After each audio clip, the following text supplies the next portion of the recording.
عمرك وانت بتلعب كورة حصل لك كده او كده؟ ده يا عزيزي شد في الخلفية.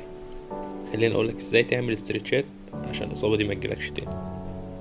كل اللي هتحتاجه النهاردة حاجة طرية تحط عليها ركبتك ودكة تحط عليها رجلك، وعايزك تسخن كويس قوي ويلا بينا نبدأ التمرين. أول تمرين معانا هو إنك هتعمل استرتش للليف فليكسور عن طريق إنك هتعمل التمرين ده 15 عدة يمين 15 عدة شمال. تاني تمرين معانا هو إنك تثبت في الوضع ده 20 ثانية، وده قوة عندك العضلة الأمامية والعضلة الخلفية.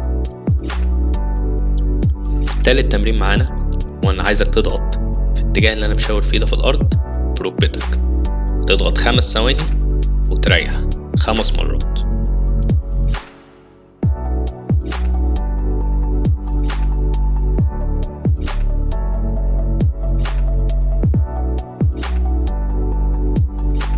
هنا انت هتعكس الرجل وتكرر نفس 20 ثانية ثبات، وبعد كده هنزق بركبتنا في الأرض 5 ثواني 5 مرات.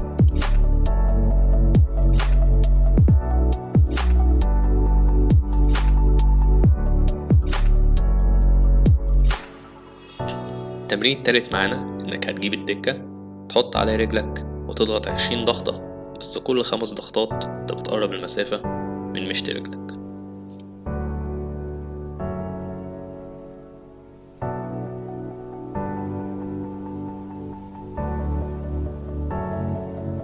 رابع تمرين معانا هو انك هتضغط برجلك في الدكة لتحت في الاتجاه اللي انا بشاور فيه ده، وتكرمش عضلات رجلك الامامية والخلفية وتقرب 5 ثواني.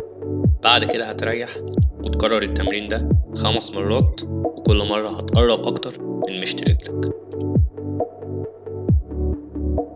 اخر تمرين معانا هو انك هتعمل الحركتين اللي فاتوا بس مع بعض. هتزق بركبتك في الارض وفي نفس الوقت هتزق بكعب رجلك في الارض، الاتنين مع بعض في نفس الوقت 5 ثواني. بعد كده هريح وحاول ازود الاسترتش لقدام واضغط تاني 5 ثواني، وهكذا 5 مرات رجل اليمين والرجل الشمال.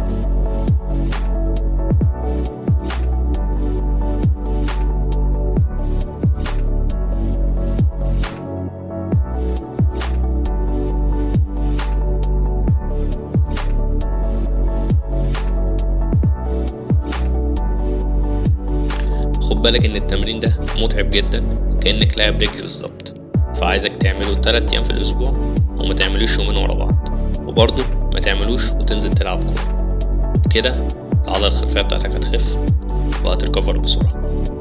لو عجبك الفيديو انزل اعمل لايك وسبسكرايب وشير الفيديو ده، واكتب لي في الكومنتس عايز نتكلم ايه في الفيديو الجاي.